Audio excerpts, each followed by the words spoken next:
Di sini saya akan membacakan cerita tentang asal mula kampung Ketilong. Mohon maaf teman-teman sekalian, Bapak Dewan Juri, ya. karena dia mendadak ya, saya baru menemukan ini kemarin, jadi saya bawa kertas. Khotbah bawa kertas.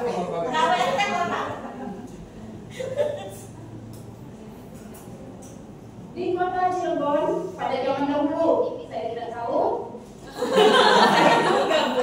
ada sebuah kampung yang bernama Ketilong.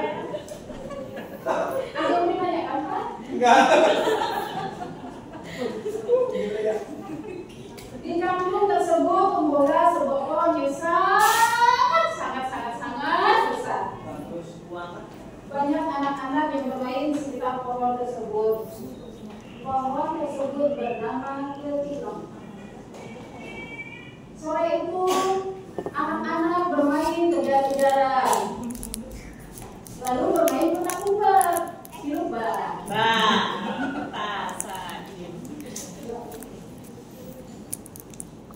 Selesai bermain, anak-anak itu merasa penasaran melihat pohon Ketilong yang sangat besar. Lalu dia melihat ada seorang kakek yang sedang duduk di bawah pohon Ketilong, tidak jauh dari pohon Ketilong itu. Lalu anak-anak itu menghampirinya. Salah seorang anak bernama Sueb berusaha mendekati kakek tersebut, lalu dia memberi salam. Assalamualaikum kakek. Waalaikumsalam cuk. Tidak ada basa-basi, langsung ya Pak.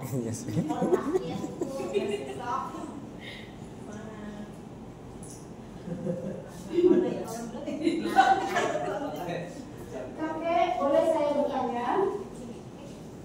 Kenapa pohon ini sangat besar? Dengan penasaran, dia ingin tahu. Iya, jawab kakek. Memang pohon Ketilong itu sangat besar. Namanya pohon Ketilong. Cucu sudah tahu namanya. Baru tahu sekarang kek, karena kakek yang memberitahu saya. Terima kasih.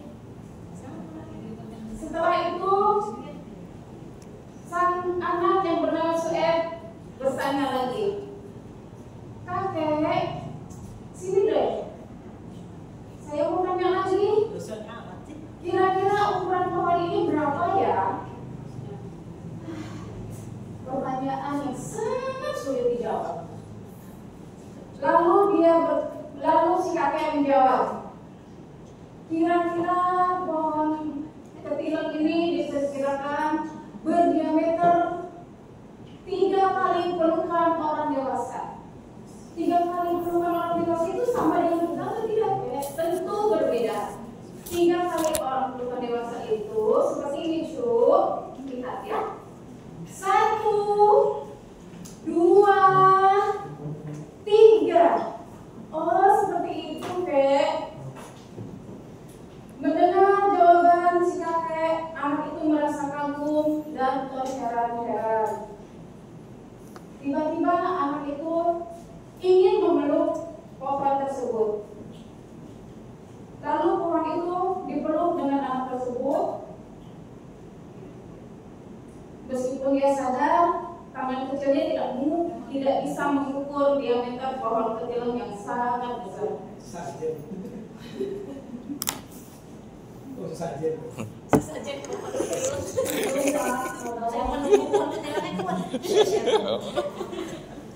Tiba-tiba muncullah sifat atau jahilnya si anak ini. Dia sambil tersenyum, saya ingin ngerjain kakek. Kakek, coba sini kek. Kakek bisa bangun? Bisa cu. Kalau tidak bisa ya saya bantu kek. Sini kek deketin pohon ini. Lalu coba kakek peluk pohon itu. Pinta si Sueb. Buat apa cu? Kok kakek disuruh memeluk pohon itu? Ya kakek, aku kan pengen tahu. Kakek itu bisa nggak memeluk seperti saya tadi? Setelah itu, karena melihat Su'aib yang merajuk, ngambek, lalu si kakek mencoba memeluk pohon itu. Dipeluklah pohon itu oleh si kakek, tetapi tidak sampai tangannya. Setelah dipeluk, lalu Su'aib melihat, wah, ternyata kakek juga tidak bisa memeluk pohon itu ya. Udah ya cu, nanti kek belum. Kakek kalau udah dipeluk, bisa nggak kakek sambil nyium pohon itu? Yang benar cu, masa kakek disuruh mencium pohon ini? Lalu setelah itu sang anak menjawab, sebagai wujud tanda cinta kita sama ciptaan Tuhan, kakek harus menciumnya. Ya nggak begitu cu. Kalau cinta dengan alam bukan cium dan bukan dicium. Terus bagaimana kakek? Tapi pohon ini harus dijaga dan dirawat. Rajinlah disirami, diberi pupuk. Oh, seperti itu. Seperti orang-orang itu ya, Kek. Yang naruh sesajen tuh seperti makanan kopi, ayam, dan lain sebagainya. Tanya si Su'aib penasaran. Aduh, Cuk, itu mah justru yang membuat Allah murka, Allah marah. Dan itu kamu tahu namanya apa? Mus. Pintar. Bukan musik sayang, namanya musik. Oh, musik, Kek.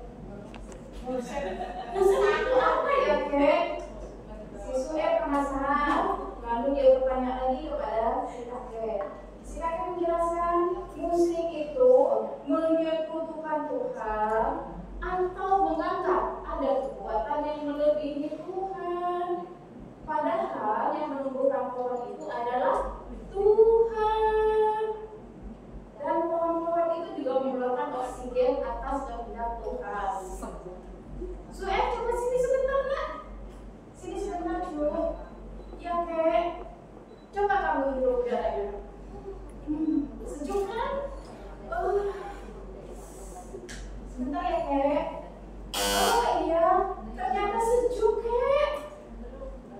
Setelah itu, sang kakek menyuruh anak-anak tersebut untuk pulang karena sudah semakin sore. Lalu anak-anak itu pulang semuanya ke rumah masing-masing. Suatu hari, ada belanja datang ke kampung Tetilem dengan tujuan agar pohon Tetilem dapat ditebang karena akan ada proyek pembuatan jalan kereta api.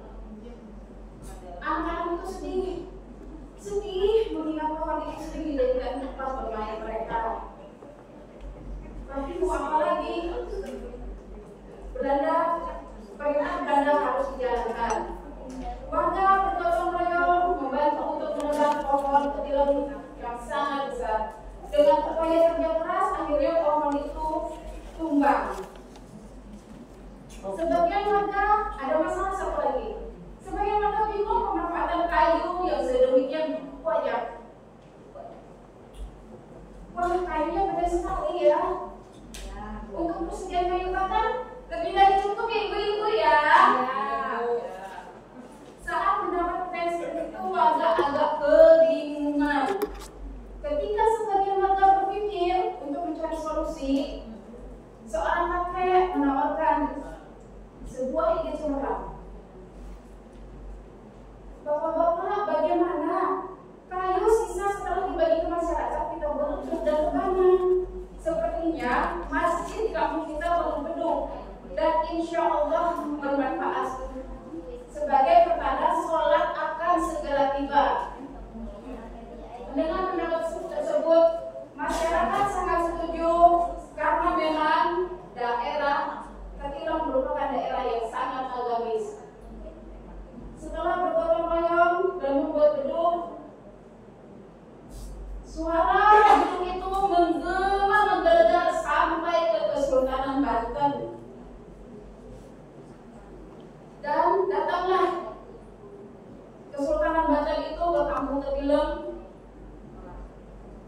karena menginginkan gedung tersebut dan berinisiatif membawa gedung tersebut ke Kesultanan Banten. Orang kata berinisiatif membawa gedung dengan 2 kereta kuda. Sesampainya di Banten, ketika dinabuh, gedung tersebut entah mengapa tidak mengeluarkan suara. Karena suara gedung yang tidak sesuai harapan mereka, maka gedung tersebut dipulangkan ke kampung Ketilang. Sesampainya di Ketilang, begitu ketahuan oleh Belanda hingga gedung itu kulitnya dirobek-robek, dihancurkan sampai rusak. Akibatnya gedung tidak dapat difungsikan kembali.